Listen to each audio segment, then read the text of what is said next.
Good afternoon, everybody. It's my pleasure to chair the next session, the second one. We have three presentations. The first one by Petr Skalník, online, from Prague, the independent scholar. The second one by Aleksandar Bošković, affiliated with the Institute of Archaeology, Belgrade. And the third one by Ewa Nowicka, affiliated with Collegium Civitas Warsaw. Each of you have 20 minutes. And after that, we have the comments from our discussant, Janusz Mucha. And then I will open the general discussion regarding all presentations. So, Piotr, the floor is yours. Thank you, Krystyna. Thank you very much. I hopefully will not fill in all 20 minutes, but I will try. I have a prologue. For you, how I became aware of Malinowski. It was somewhere in the 50s when I got to read an article by Olderoge, who became later my professor in Leningrad, and Potechin, entitled Functional School in Ethnography in the Service of British Imperialism. There, the two eminent Soviet Africanists wrote, I quote, "Functional school as to theory is revulsive synthesis of everything backward, reactionary, and anti-scientific from all preceding ethnography as well as sociology. It rejects from the heritage everything that was positive in it, progressive, and maintains all reactionary. Biologization of social life in the spirit of Spencer and Bastian, racism in its refined and therefore above all dangerous Anglo-Saxon forms, utmost anti-historicism, etc. Functional school represents a complete break with science. It is anti-scientific reactionary school." Page 73, unquote. The authors continue by presenting functionalism as a product of the crisis of capitalist colonial system. They refer at length to, in quotes, Field Marshal Smuts, he was really Field Marshal, whose philosophical work, when he was not yet Field Marshal, Holism and Evolution, they consider racist. After several pages of exposition and criticism of holism as a philosophy hanging above matter and spirit, in substance, I quote, can Smuts' holism hardly be called philosophy. It is an attempt to support philosophically his reactionary political views, unquote. Functional schools is an attempt to put into reality Smuts' ideas, say the authors. The expose about Malinowski in this article is very detailed and very well informed for the early 50s. His latest posthumously published works, such as Scientific Theory of Culture and Dynamics of Culture Change, are branded as I quote, biological racist, unquote. Main tenet of functionalism was, according to the two authors, to save imperialism and, I quote, the need to keep in colonial subjugation many millions of masses, unquote. Malinowski, according to the chapter, had no clear theoretical position. The result was, I quote, hopeless compilation of behavioralism, holism, psychoracism, and other kinds of contemporary American sociology, functionalism embraced almost reactionary teachings of the epoch of imperialism, unquote. Needless to say, this utterly negative assessment of Malinowski and functionalism caused suspicion in me then, and I began to be interested in the substance. That means social anthropology.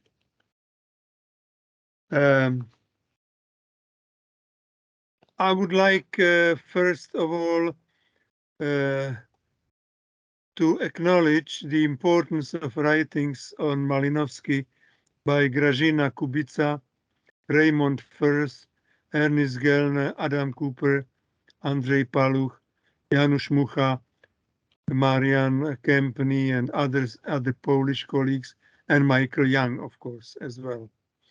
During the decades since Cooper's Anthropologists and Anthropology, he changed later the other way around, Anthropology and Anthropologists.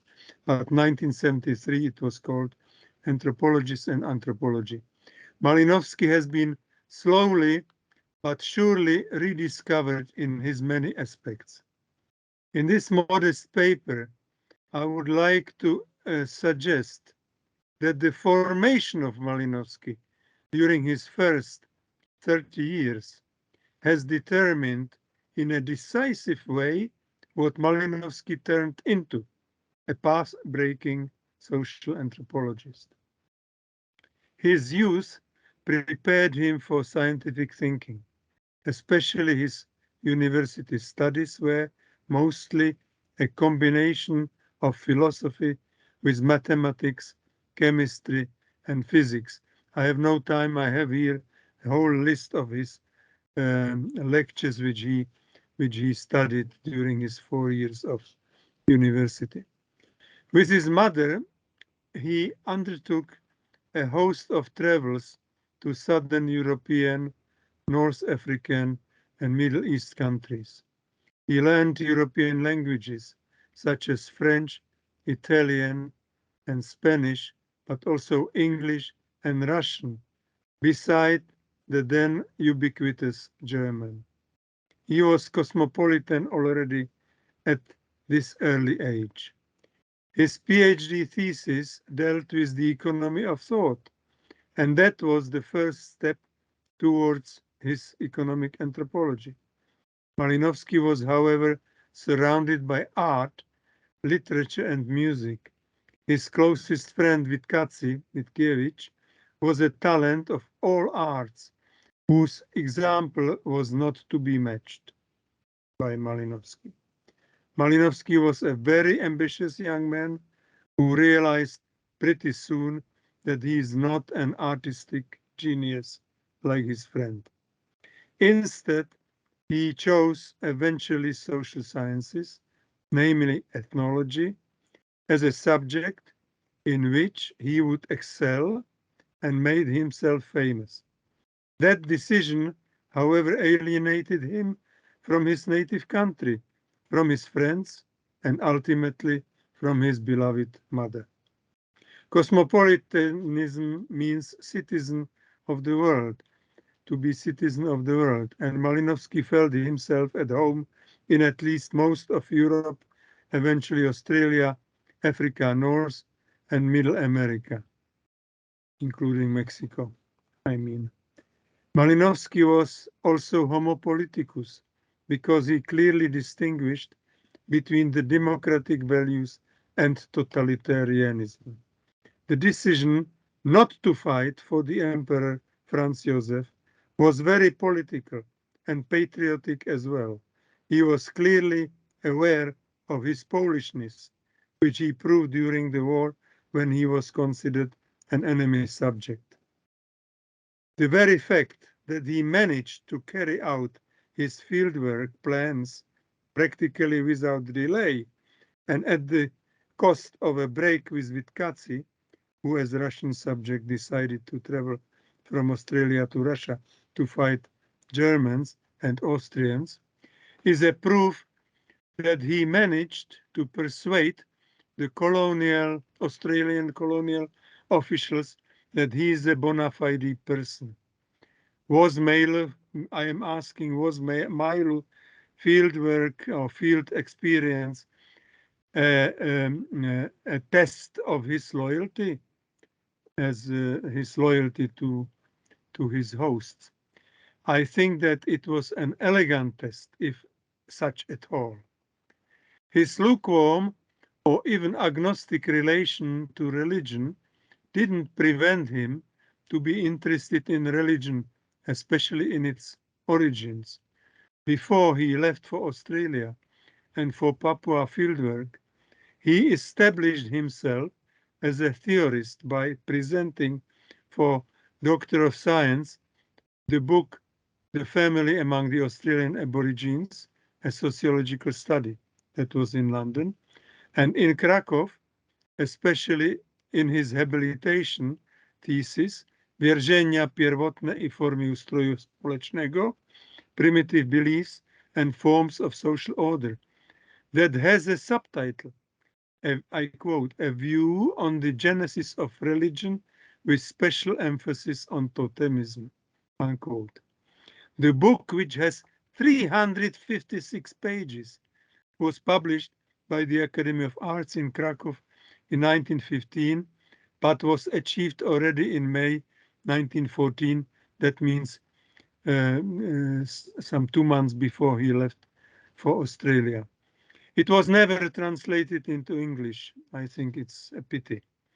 These major fieldwork works mentioned above prove that Malinowski was exceptionally well prepared theoretically.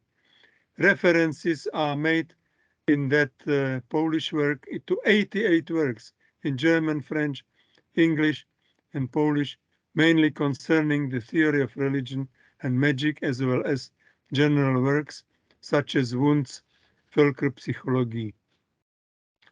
Malinowski went to the field with the idea to find enough data to fit into his theoretical framework. He admitted that in his diary. In Kirivina, he found such data, and they concern economy, magic, agriculture, psychology, and politics. His books, or series, are a clear proof of it. That Argonauts were his first field monograph can be found already in the title. Argonauts were subject of an ancient Greek myth, and they went across the sea in order to find a golden fleece. What a romantic parallel.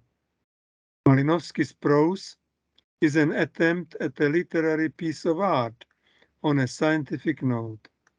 He wrote it with the substantial help of his young wife, herself a literary talent, in another romantic place, Canary Islands, as Michael Young today reminded us. Once it was clear that his book will be published in London by Routledge, a reputable publisher, he was free to make the most important decision, to cut the umbilical cord with Poland.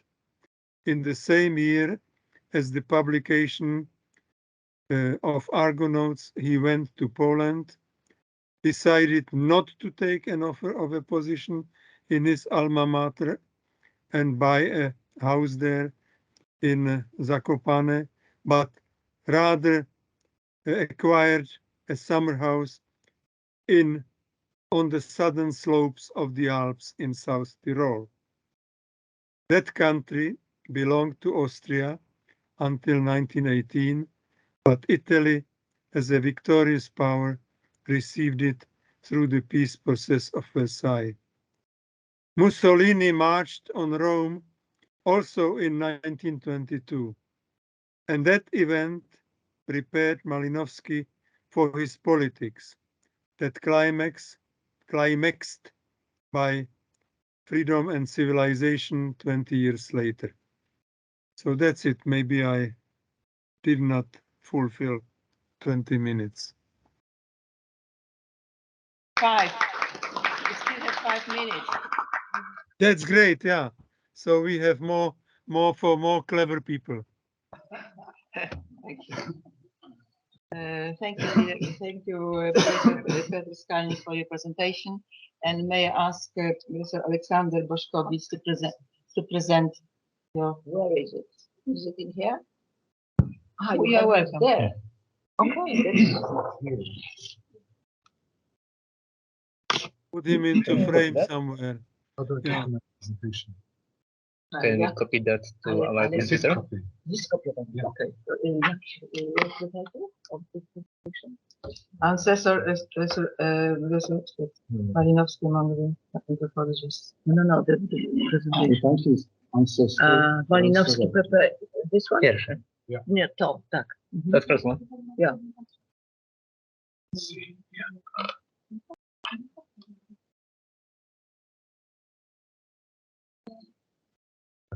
Yeah.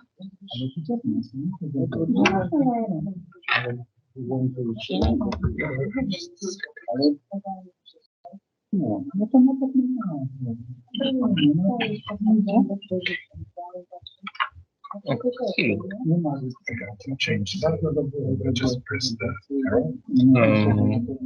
Jest prezentacja Ewo twoja tu. Jest, także nie ma problemu. Włączymy. Okay. You should just click the non-stop. Okay, well, the topic of my presentation will be reception of Malinowski, basically, in anthropology. And as all human beings, anthropologists also need heroes. But first, a note about genealogies. There is here a quote from Raymond Firth when he wrote the quote is from Peter Riviere, his 1995 paper where he traces the genealogy of anthropology. Raymond Firth writing forward to Edmund Leach's Political Systems of Highland Burma, and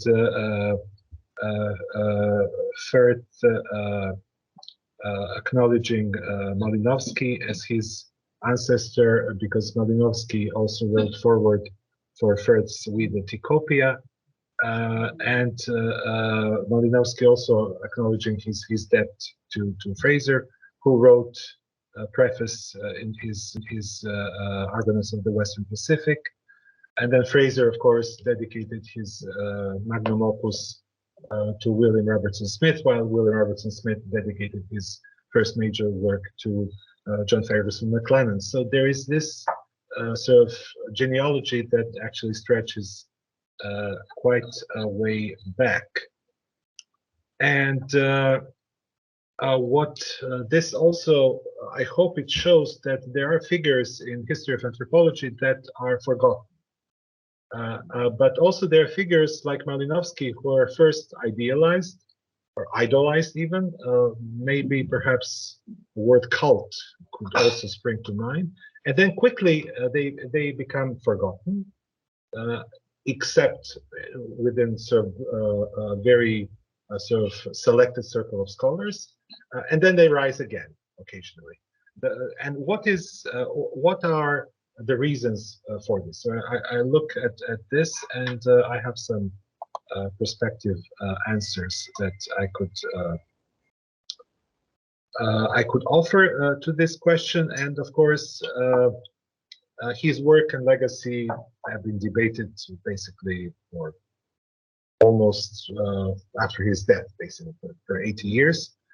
And but also there was acknowledgement that there was a period in time where sort of his influence waned, and this period are early to mid 1930s, and then there is sort of he basically vanishes from the radar and reappears forcefully. Actually, although there was this very interesting polemic between Edmund Leach and Ian Jarvie on the pages of Encounter, which was later reprinted in Current Anthropology, 1965-66. But a diary in the strict sense of the term gets published, and then it raises quite a lot of controversies. So again, propelling Malinowski in the foreground. And then there was again a little bit of decline, and again from 1980s rise of interest in his work. Also with acknowledgement, I will mention obviously importance of his work in Poland, as well as in some other places that you might not have known. Skalník has already kindly mentioned how he got to Malinowski.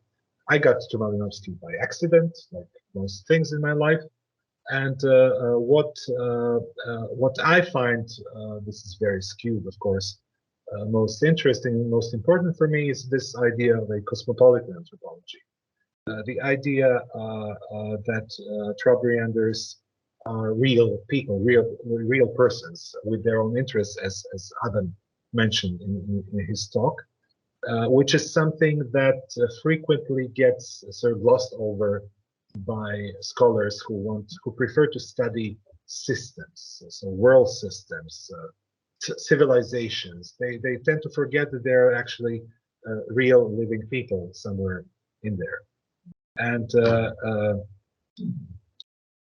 and also the famous idea that research, ethnographic research, anthropological research should be done from the natives' point of view. That we should attempt to interpret and to understand the world from the natives' point of view, which is expressed in this lengthy quote here. Obviously, this has been said before, not as eloquently as Malinowski does it, but obviously Franz Boas, who mentioned, and I think he was the first in anthropology who formulated this in his report on the Igulik Eskimo, published in 1885. But with Malinowski, sort of this sort of gets into sort of popular or more accepted academic jargon. And in general, anthropologists are here like other academics. They don't really like to read old literature. I think that history begins, if not yesterday, maybe a week before. Just anything before that tends to be obscured and ignored. Malinowski's views on myth and religion is, again, this was very important for me personally, with my own interest in myth. But it is also important to note, as recently noted by Brazilian anthropologist Marisa Peirano in the foreword to a recently reprinted Brazilian edition of Argonauts, excellent translation.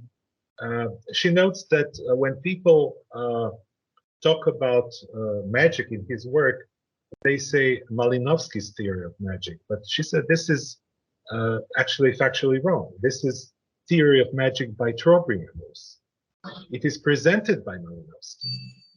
So it is important to make distinction between different things here. The ritual was to announce the middle of my talk.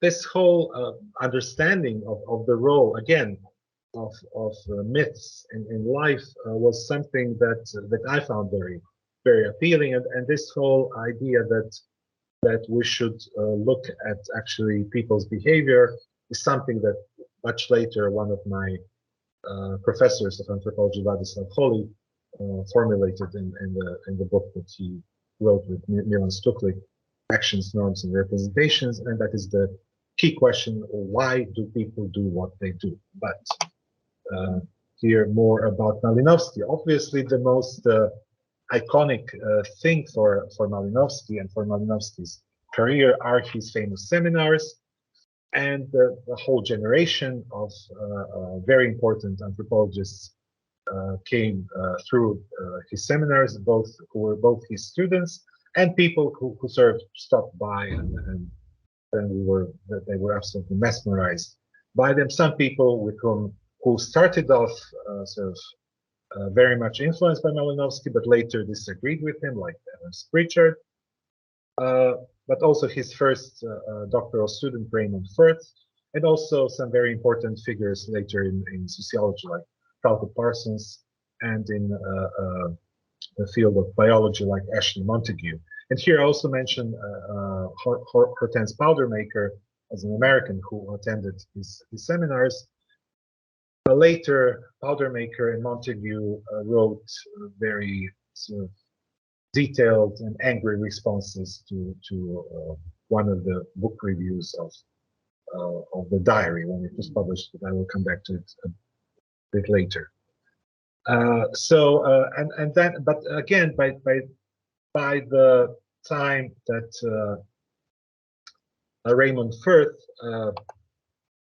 took over as professor in Oxford in 1937, this is approximately the time when a year later Malinowski leaves for his sabbatical. Already Malinowski's influence was declining. Already anthropologists, the majority of social anthropologists found this new kind of anthropology that was coming via Redcliffe Brown as more persuasive. And so I put here some years in this paradigm shift, and also in 1940, some of these paradigm shifts are well documented in African Political Systems book, which most of the authors in this book were students of Malinowski. However, when you read their chapters, there is no Malinowski in the book. So it's kind of already his students have sort of moved away from his theories. Then in 1946, Redcliffe Brown retires. Evans Pritchard takes over. So another paradigm shift, important paradigm shift occurs.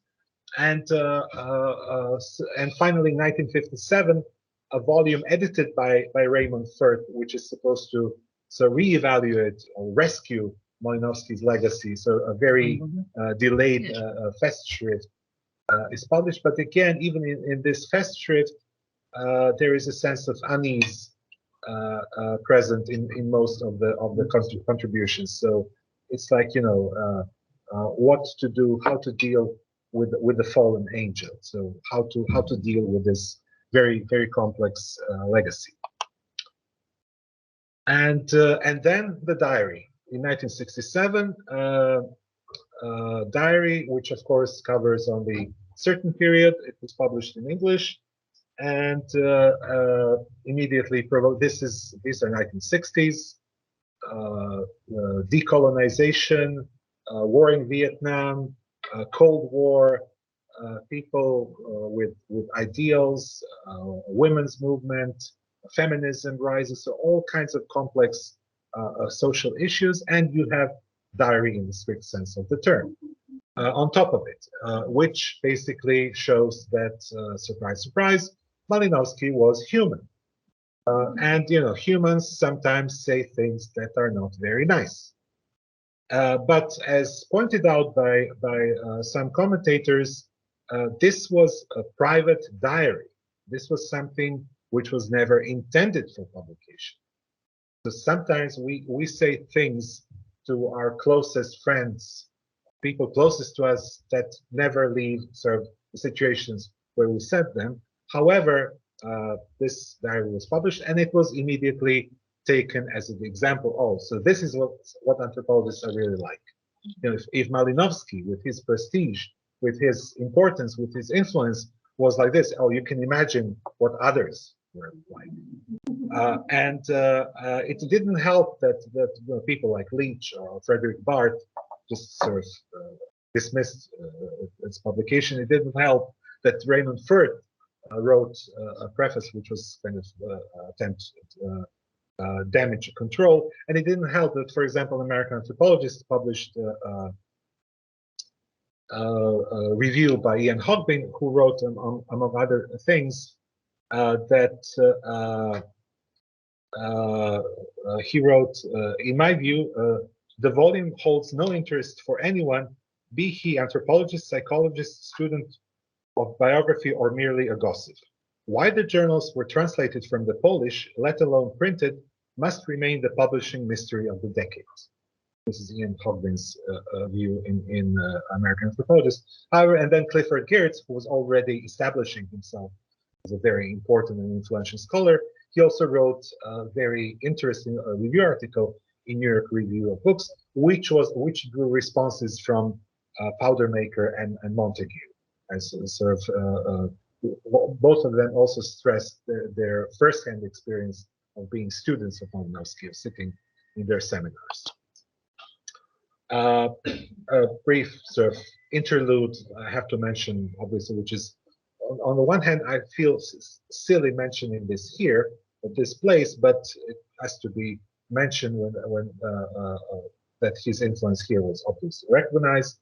Andrzej Paluk was probably the primary mover of sort of studies of Malinowski, and many people who were working with him are present at this conference as well. And it's a great honor for me to be in such a company. And but also Malinowski was appreciated by a sociologist from former Yugoslavia, Zaga Golubovic, who actually found that he could use him in order to develop something like a Marxist-oriented anthropology, as she called it. It's actually a very strange mix of sociology and culture and personality approach, and she quotes Malinowski extensively in her most important work which was published in Belgrade in 1973. And so he was quite quoted in socialist Yugoslavia and regarded as very important anthropologist there. As a matter of fact, as a brief personal footnote, the first book that I bought for myself was sort of a Croatian edition of Argonauts of the Western Pacific. By accident, not by design. But going back to Geertz and his text, and also the chapter that he wrote in Works and Lives, I think it presents a good example of anthropologists basically interpreting. And Geertz's book comes during the writing culture period, the crisis, as people were crying and very concerned about the crisis. And then one of my Brazilian colleagues commented, so what crisis? If Americans have a problem, they should deal with it. Yeah, we have no crisis in Brazil, we're fine. If you have, so she said it wasn't even a so-called crisis in the whole of North American anthropology. It was only concerning parts of North American anthropology and certain scholars. So it wasn't universal. It's just that people just like to panic and make sort of things sound more important than they really are. However, it opened certain lines of discussion, debates, and some of these debates were actually predated writing culture approach. Adam already mentioned Michel Léhys, a French poet, surrealist, and ethnographer from 1930s already, and Léhys also influenced James Clifford, for example. He's also quoted approvingly by Geertz, among other people. And in another way, this whole thing was seen by Gellner, who connected and made comparisons between Malinowski and Wittgenstein in his posthumously published work. The problems, well, some of the problems that anthropologists have is that they take themselves too seriously. There's a famous anecdote. I don't know how many of you have seen the film Gods Must Be Crazy, Jamie Woo's. It was quite some time ago.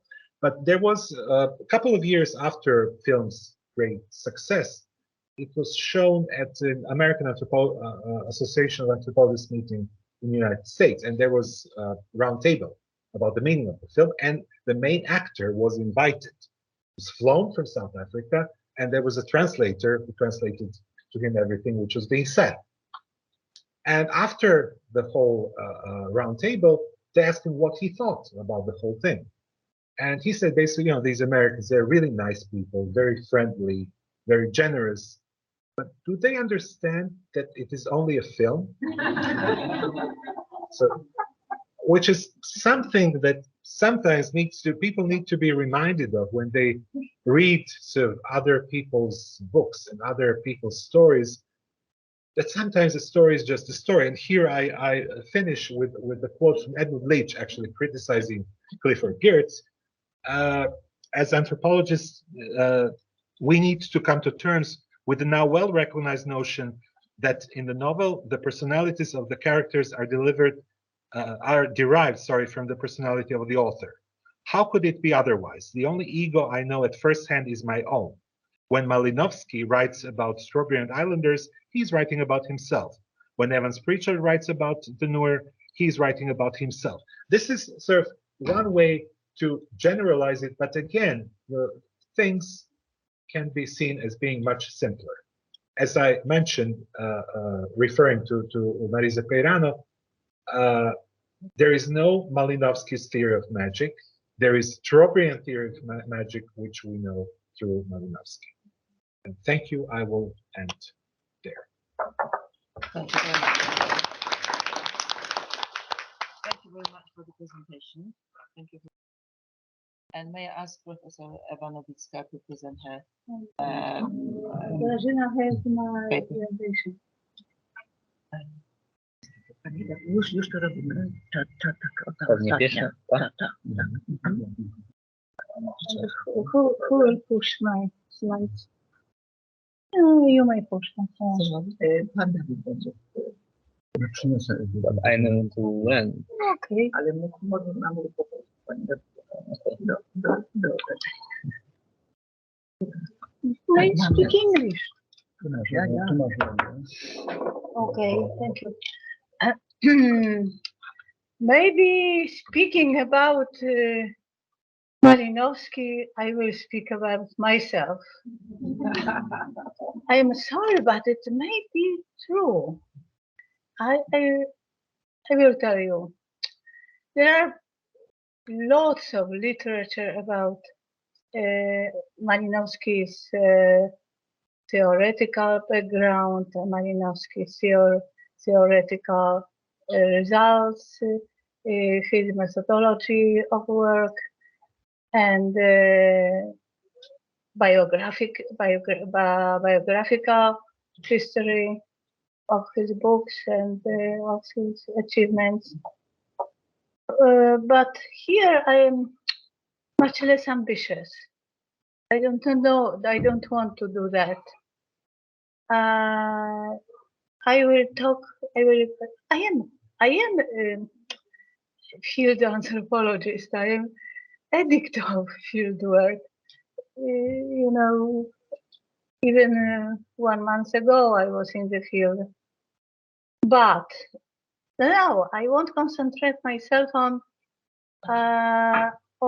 my experience of university teacher. I want to share with you some of my reflections on teaching, on using Argonauts of the Western Pacific as a subject for students. What we can understand more reading with students and transmitting to students of sociology, because I teach sociology students, English language students and Polish language students. And the course is called, you know, very enigmatic. It's called Cultures and Society. But there is one strong thing. Cultures is in plural and society is in singular. So I understand the course. I don't know how to understand the people who invented this title, because it was not me. But I understand this way. Society is one. Social life is one. And the ways how it is organized is different, is differentiated. Okay, and one part of this course deals with the basis of social life. And Bronisław Malinowski's Argonauts are the part of this part of the course. What I want to show to you, I want to show to you my idea of Malinowski's concept of basis of social life that comes out from Argonauts, and to show my struggle with students who understand very little out of this what I am talking about. I am interested in you, in your understanding. Maybe you also don't understand, but I doubt rather. And I want to show what is interesting in Argonauts for my students, for my foreign students and my Polish students, because it's not so different.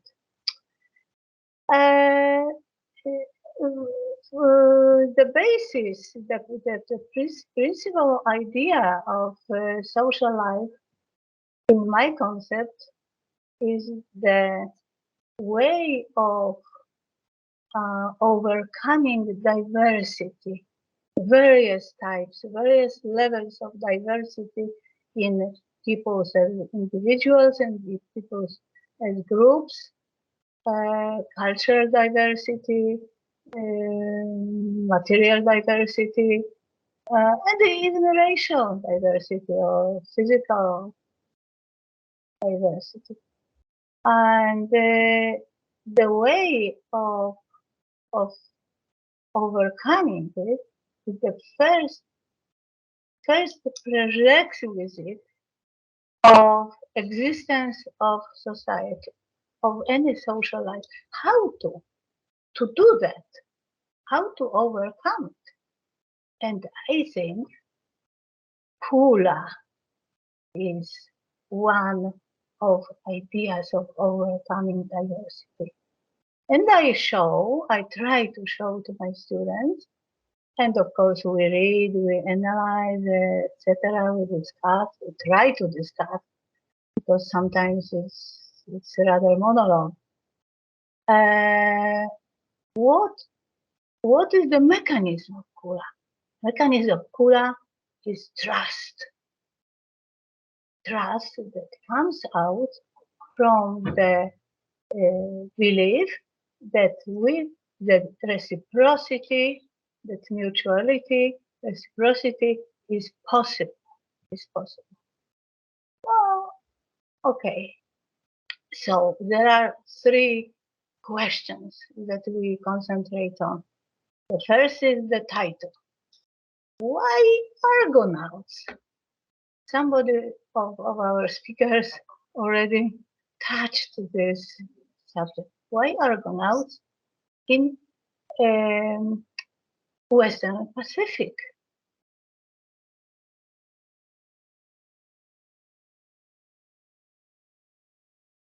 Jaka prezentacja? Są na tablicy. No to dobrze. No, ale jest jeden pierwszy. No to who is pushing my slides? No to who is pushing is pushing. I am talking. I am not to push slides, I am to talk. So the first is the title. Why Argonauts? Oh, the myth, of course, Greek myth. The next question is, what is the content of the myth? It has to do what shares with the understanding of Kula. What Argonauts has to do with Kula? institution. It's Kula exchange, ritual exchange that makes the basis for material exchange, for practical exchange, that builds the trust.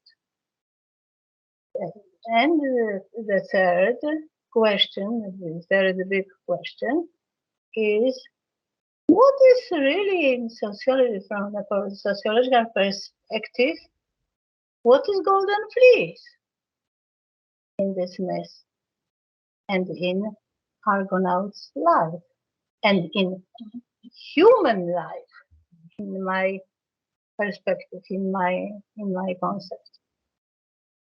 And I think we should concentrate a little bit on some elements of the myth, of the Greek myth. There are certain deeds of Jason. Jason, at least twice, as I found, makes interestless deeds. First, he is bringing over the river old woman. He is losing his sandal, but he brings to the other side of the river old woman. The old woman comes out. Is Hera. Hera is the most powerful goddess. The second, what she does, she is taking care of Jason, of Argonauts, of his crew, and is helping him to the last moment of gaining golden fleece.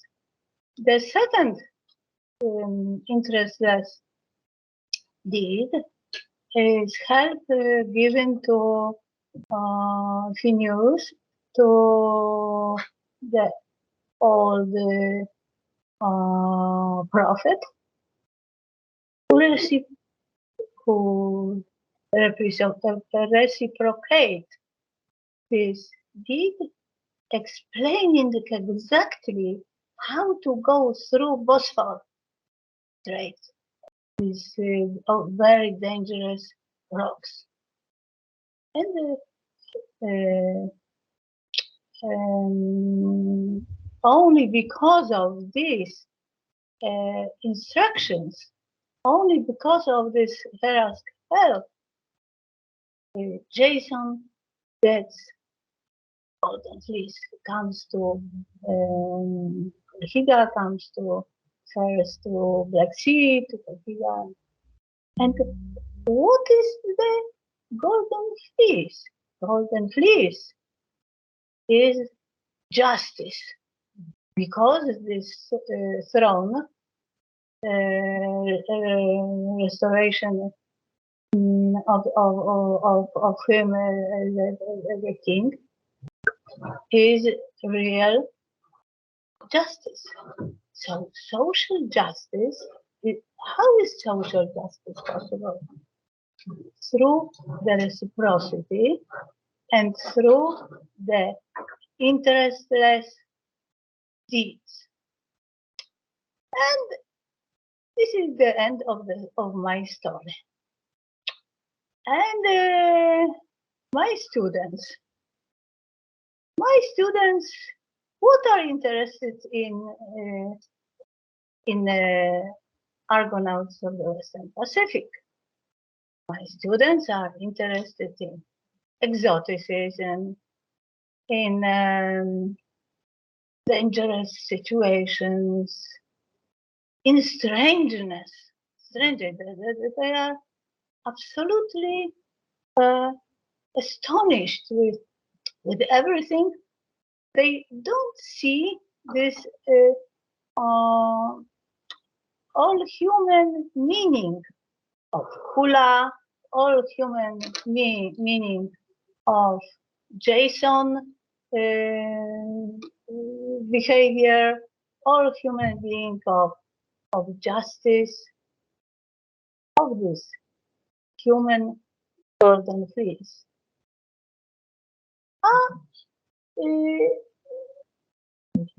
There are, I have just 2 minutes, but 3 minutes for you, because I want to ask you the question. Yes, I am very much interested. I have students, especially English language students, from the entire world, every continent, and from Siberia, and from India, and from Indonesia too, and from Africa, various places. And some of my students do follow my thinking. Sometimes even very vividly, very vividly. Some of them are rather neutral in understanding, I would say, and some do not understand anything. And who are the best students? From which places? How you think? How you would suspect? What you would suspect? North America, Southern America, South America, West Europe, East Europe, Asia, Africa. New Guinea. New Guinea. I had nobody from New Guinea, but I had from Indonesia. And this is not students from Indonesia. No. Africa. Yes. Yes, Africa. And especially from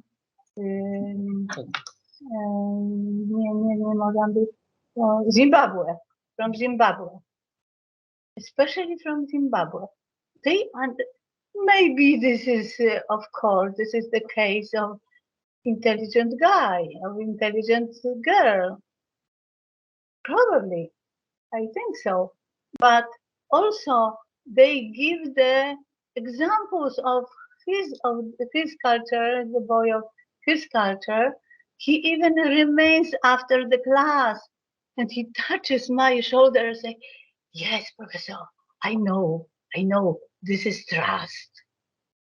The trust is the most important. People are not lonely when they are feeling trust to other people." Okay, so this is all I wanted to tell you. Thank you very much.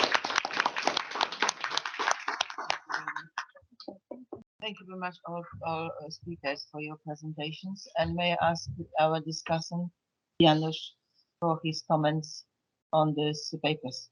Thank you very much. I will refrain from autobiographical elements in my very brief intervention. And first of all, I would like to thank the speakers for very interesting, deep, and thought-inspiring presentations. And I would like to congratulate them. And in this very short intervention, I would like to return, in a sense, to the title of this conference and the title of this session.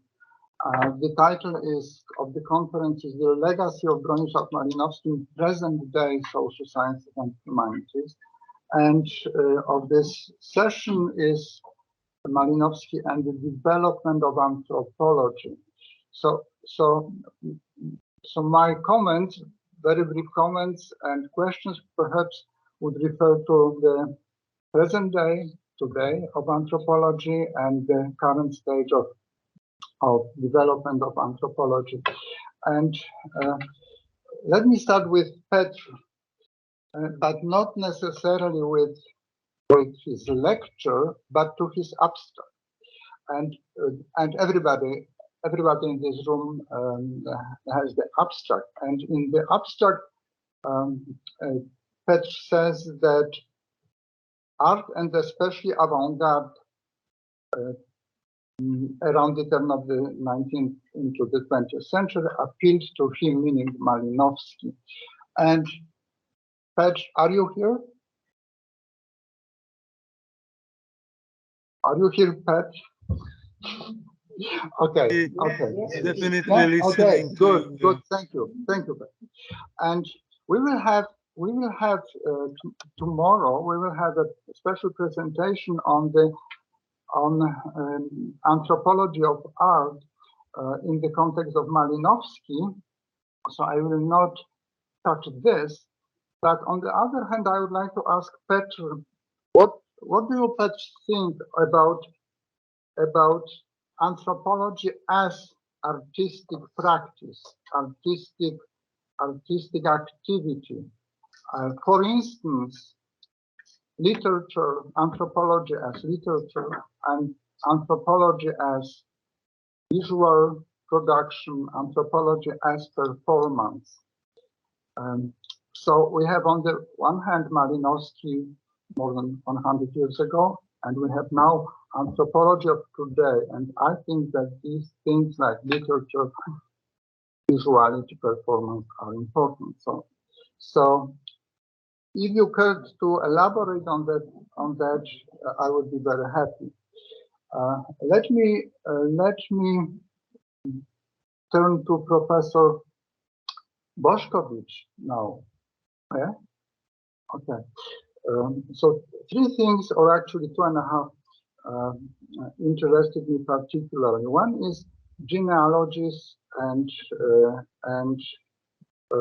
linkages and chains of development in anthropology, and how to study that. On the one hand, we can pay attention and underline declarations and acknowledgements and introductions written by one figure to the books of other figures.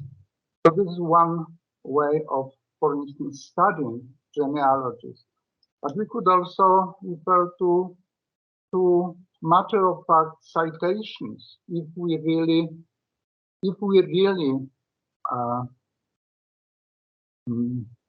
depend on the achievements, on the findings of our predecessors, and if that reflects in the citations.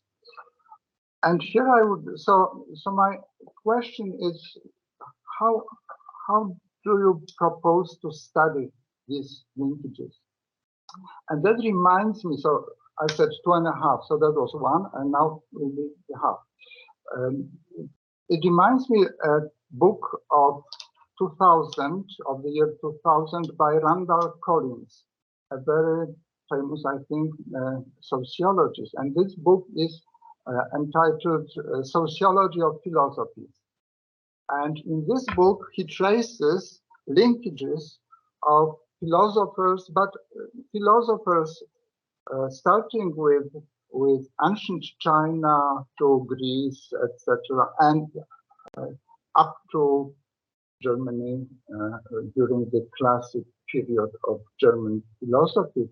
And he shows these linkages. And actually the practical question to Randall Collins is how to become a famous philosopher. And he says that these linkages make people famous sociologists. And the last issue is, this is taken also from the both from the lecture and from the abstract, ethnographer as observer and participant in Malinowski.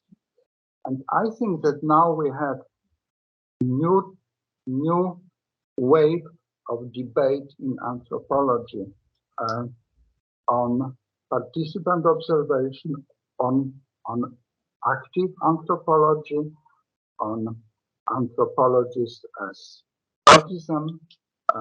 So I wonder what, in your opinion, is the real legacy of Malinowski in this today's anthropology. And now I would like to refer to Ewa's presentation and abstract. And that's for me very interesting because this presentation is on the reaction of educated public, and your students, Ewa, are educated public. I don't think so. Okay, I hope that they are educated. And also you are the educator, so I think that it would be nice if you believe in education. So reaction of the educated public to two things. One is subject matter of anthropology, and here in particular, the last part of the last slide. What is important in Argonauts and this trust, etc. So this debate on this subject matter of Malinowski's anthropology is very important for me. But I wonder if your students, for me, a sample of educated public. So what do your students think about the actuality of Malinowski's approach to, for instance, trust and all of these extremely important things you mentioned? So if you could make a comment, I would be very happy. Thank you very much. Thank you.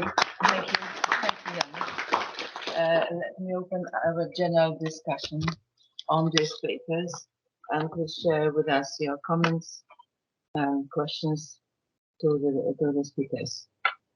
The floor is open. Welcome. Thank you very much. I was very struck by all these three talks. It seems to me that Adam, sorry, we need to go to some microphone because otherwise online participants cannot hear you. I was very struck by all these three talks. I thought it was a terrific session. And for me, they suggest a rather similar theme, which I'd like to try and articulate and see whether they agree with me. First of all, Petr Skalník addresses very directly the issue of Malinowski as a cosmopolitan, which I think is absolutely right. He was brought up in a very cosmopolitan way. He was multilingual. He lived in different countries. He participated very much in the lives of the different societies in which he lived. And he took more and more, I think, a comparative view of whatever he was looking at. So when Edmund Leach said, I think rather foolishly, and he was a great hero of mine, I liked him very much, that everybody's ethnography is really about themselves. To the extent that that's true of Malinowski, it is because he was completely changing all the time.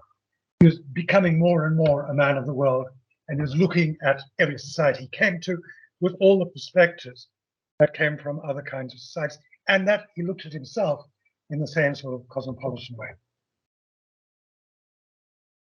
Alexander then discusses, I think, again, in a very interesting way, what I think we could call the reception of Malinowski in different intellectual circles, different countries.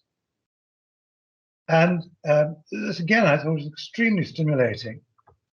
And what it suggested to me was that Malinowski had this resonance in different intellectual milieus, as different as the old Soviet Union, the United States, England, and Kenya, because he was aware of what the ideas were, what the preoccupations were.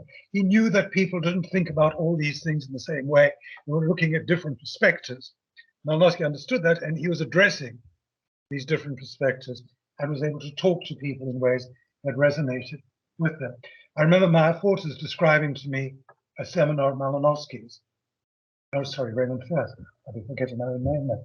Raymond Firth, a seminar, he'd say, somebody would ask a question. Malinowski would reply to her in German. Somebody else would ask a question. Malinowski would reply in French. And so on and so on. This was not just showing off, it was also showing off. It was not just showing off, it was also because he was trying to talk to people in their own intellectual terms. That, I think, is another aspect of Malinowski's cosmology. Eva's presentation, which I liked very, very much indeed as well, which resonated for me very, very personally, reminded me of a passage which Michael Young quotes. He found this document. Malinowski was trying to write a textbook of anthropology, which was never produced. And one of the notes that he writes for it is, when I came into anthropology, people emphasized difference. But it seems to me now that similarities are at least as important and much more interesting. So that again is another aspect of this cosmopolitanism. It was also allied to a kind of universalism.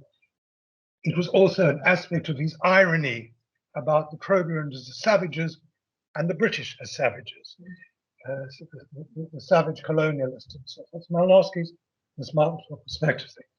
Am I overdoing it, or do you agree that I am drawing out something that you also all agree on? So, thank you. Our questions, comments, welcome.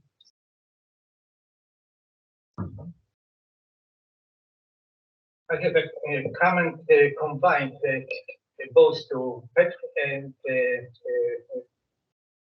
Aleksandar Bošković. I'm trying to refer to the first part of the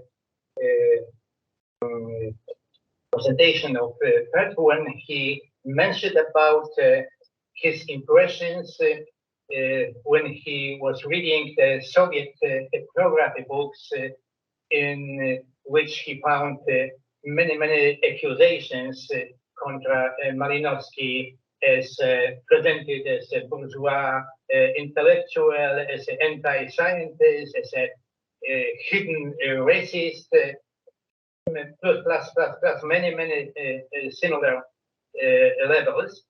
And it reminds me that very similar, maybe not so brutal, but in the same kind of spirit, accusations against Malinowski I found in the period of 60s, of the turn of the 60s and 70s and 80s in the Western social sciences. It was almost the replica, written but in other language, not in, let's say, ideological language of the Marxism-Leninism, according to the so-called scientific communism, which was at that time a special discipline developed in Soviet Union, but it was just done in the language more sophisticated of the social science. And which is interesting, this critics of Malinowski, the time of the different social movement, as you mentioned, in Western Europe, you know, where the weight of these critics were introduced into the many handbooks of anthropology and sociology. Handbooks were edited many times, and now we have such situation that I'm referring to my field of study in Latin America. That in Latin America, handbooks of anthropology, many this not based on the facts and on the ideological critics on Malinowski are still reproduced, are still present.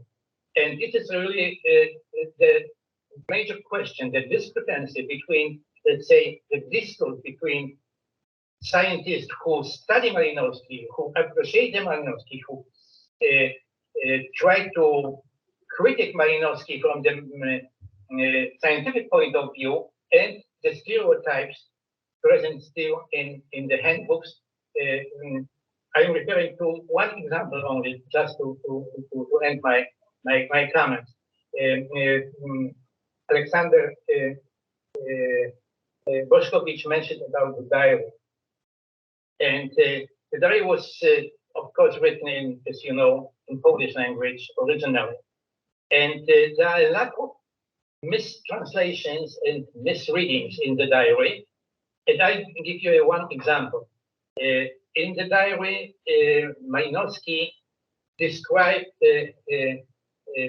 black people from Africa as niggers, as Nigrowie in Polish language. Nigrowie. And at that time, I went through the regular handbooks for high school children of the handbook of geography for high school children in Poland.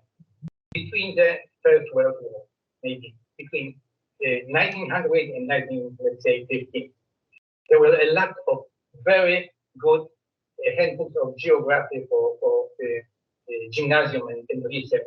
And in almost all these geography books, the official name of the black population of the sub-Saharan Africa were the word Nigrowie, the people on both sides of the river of Niger. And this word, Nigrowie, was absolutely neutral in that time in our world, in Polish world, in Slavic world. In spite of the Murzyni, which is derivation from Maury, from not from black, but from Mau, from the Arabic people inhabiting the medieval age in Hispanic Peninsula.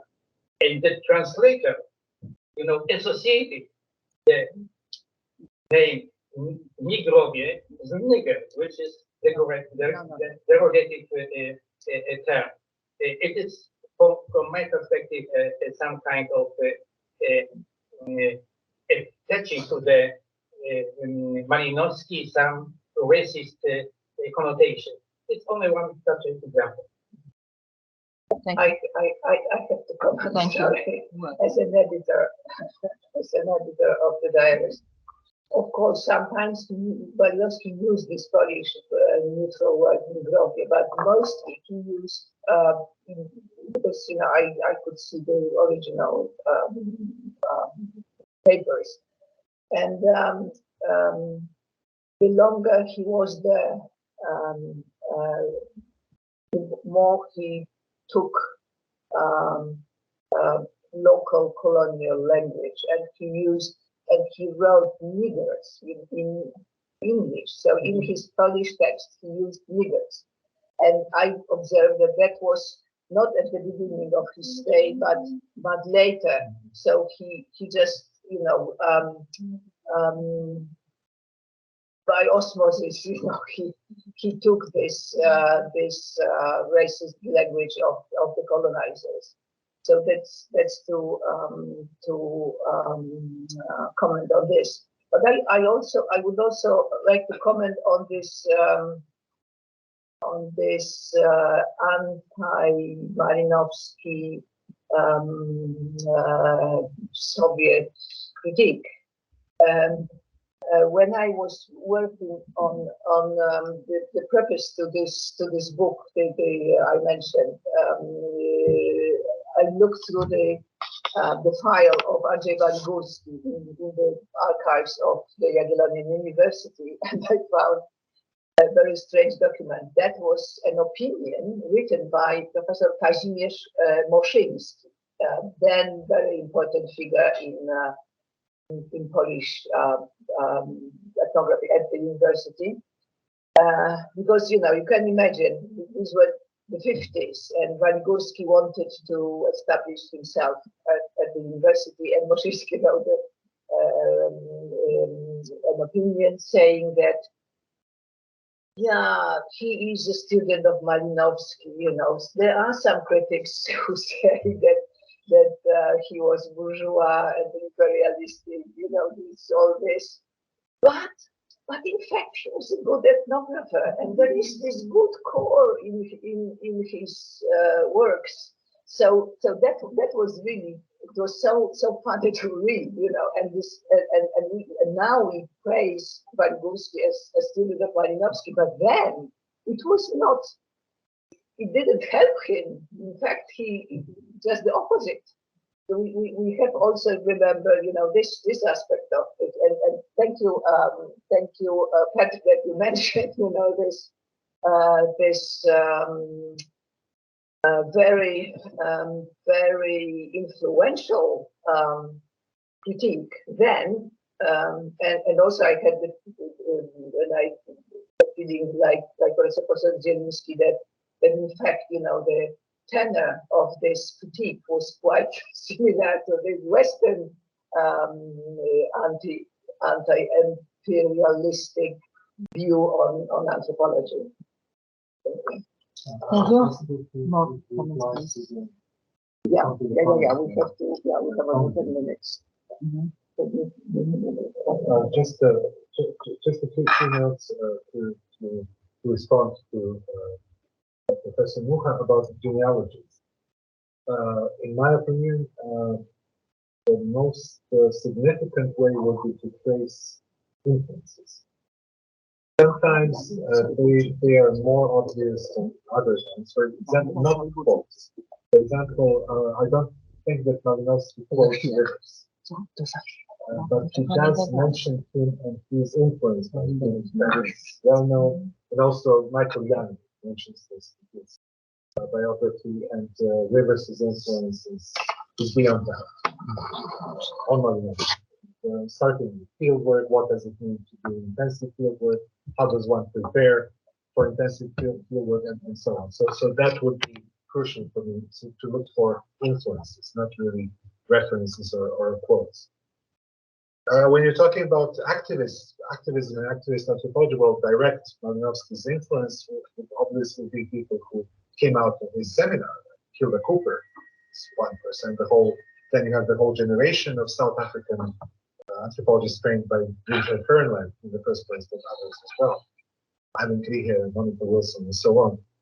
And then you have, of course, Germain Tillon, who was imprisoned in the Second World War in France, and François Héritier, who was younger than her, and in contemporary times, of course, lots of our colleagues are very much involved in everyday life. But again, it does not begin today. It does not begin with protesting the ecological pollution and so on. It begins with Morgan, for example, in 1847, where he protests against policies of his own government. And he's very vocal and public about it. So there is a whole history of very important political involvement of anthropologists, as I would dare to say, being on the right side. Thank you. You still have one more question. Two more questions. Daniela. Bye, Daniela. May I ask? Yes. Daniela, you can speak. Yes, can you hear me? Yeah. Oh, yes. Okay, so good evening to everyone, and thank you very much for your presentations and for this wonderful panel and conference. So I'm Daniela Salvucci from the University of Bolzano, and now I would like just to comment, but very briefly, and then to pose a question. So the comment is just about this legacy of Malinowski until the present day, through its putting together work and life, actually, recalling Geert's book. So this idea that the ethnographer actually, the ethnography is based on experience, so on the life and on this strict connection, close connection between work and life. And from this point of view, I think that as kind of great grandchild within anthropology of Malinowski, in a way, that this work was really innovative and enduring. So, I mean, methodologically, but also theoretically, I mean, the theorization of the ethnographic method, and stylistically, as Adam Cooper suggested, and also as Petr Skalník and Aleksandar Bošković remarked when they also highlighted the collaboration of between Malinowski and his wife, Elsie Masson. Michael Young also referred to these. So on the one side, this work so connected with the life, and so on the other life, this life so complex actually, as Grażyna Kubica already said. I mean, I think that from the diary as well as from Malinowski's students' account, we could understand the complexity of a kind of personality who was very appealing and attractive, but also controversial. And so probably all this complexity could also be connected to a kind of double meaning of cosmopolitanism, which has been highlighted by Professor Cooper. It is, of course, a kind of bourgeoisie cosmopolitanism, and as well as Petr Skalník highlighted, so a kind of bourgeoisie cosmopolitanism, liberal cosmopolitanism, but it's also connected to cosmopolitan anthropology, as Aleksandar Bošković remarked on, and so toward anthropology in a way, and this kind of complexity we could also see in the resurrection of the ancestor, which actually could be understood as a father, according to a father within a patrilineal system. So I mean, also in a Western patrilineal system, so a father who in a certain way deserves to be killed by his son. As actually, I think Malinowski wrote to Firth in a preface, or wrote something about this, about a kind of Oedipo complex at play between him and Firth. On the other side, he was also kind of father in a matrilineal system. So, I mean, a much more friendly father, according to his students. For example, many were female also, and so and then such a complexity we could also see in the relation between Marxism and Malinowski's legacy. And so the appreciation on the one side within Yugoslavian anthropology, as Bošković said, on the other side, a critique, as Petr Skalník highlighted. So, and now I would like to pose my question. Within Marxist anthropology, both in Yugoslavia and also, also in Russia, have been the appreciation of Malinowski's work connected also to Malinowski's materialism and Malinowski ecological functionalism. So how was judged and in a certain way also, or even criticized within Marxism, Malinowski's kind of ecological functionalism? Thank you very much.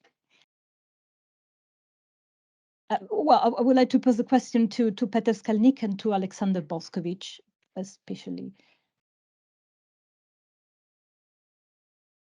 Do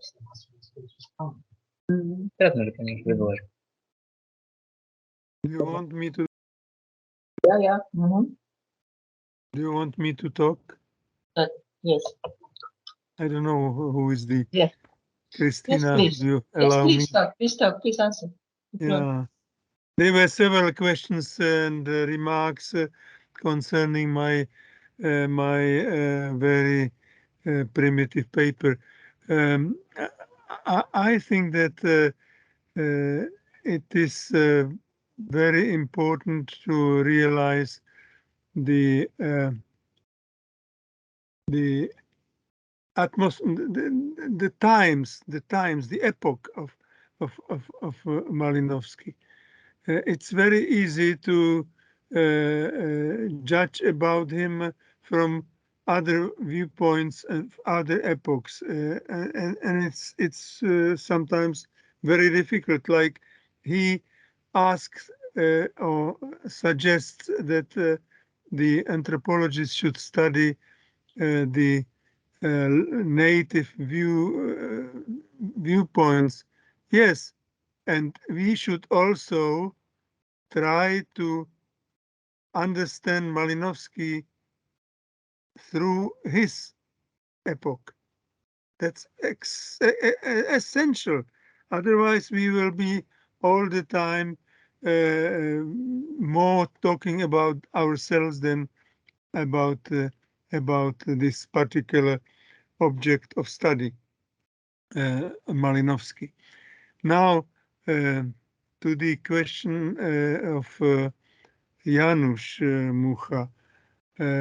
It's very interesting how the social sciences in general are attracted by literature, by being literature. How many writers would like to, I mean, many anthropologists would like to be writers at the same time. I think it's some can manage, and it's really good. I just mentioned this morning when it was yet to start our session, Grażyna Kubica wrote Sisters of Malinowski. Fantastic book, which unfortunately or fortunately is only in Polish. I don't know, because it's probably not very easily translatable, but she said she will translate it when she's in retirement. Yeah,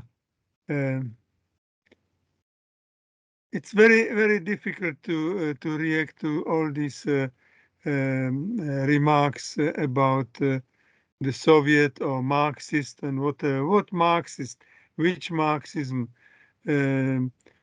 This what I quoted for you, which attracted me to Malinowski in most opposite way, that I didn't trust, didn't believe what my future teacher Olderoge wrote about Malinowski, because it was extremely dogmatic, but it was at the same time smuggling in for the Soviet reader or Eastern European reader what it is really about. I also learned more about Sartre from critics of Sartre by the so-called Marxists. There is a chapter in that book which I have quoted from, Cosmopolitanism in American Ethnography. The first line is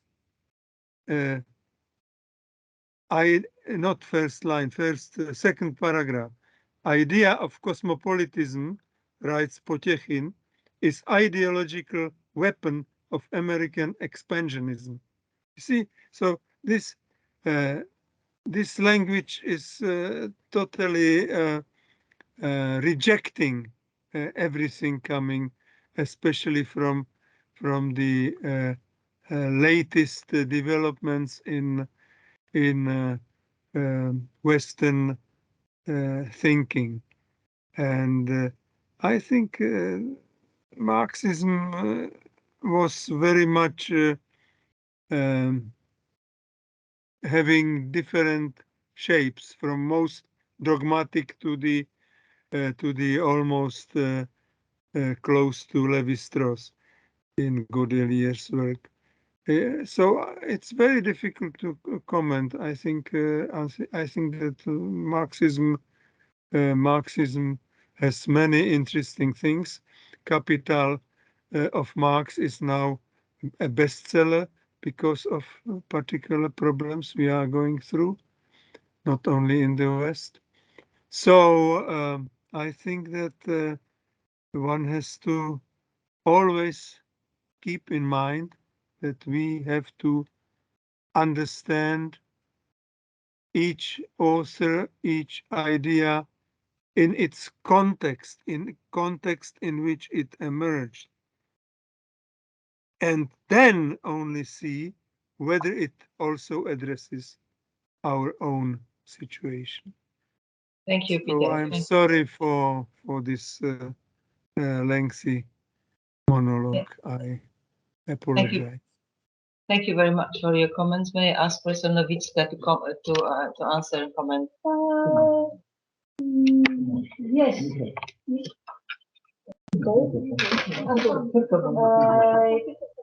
Yes, Adam. I am obsessed by universalism. I am obsessed.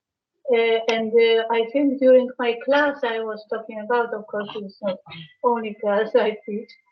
I try to teach my students firstly that humankind is one, humankind is one. Mechanisms of social life generally is one, but people are using sometimes and stressing some of them. But the basis of society is one. And probably this is the only thing, I hope so, I am able to teach. Maybe a little bit, maybe a little bit.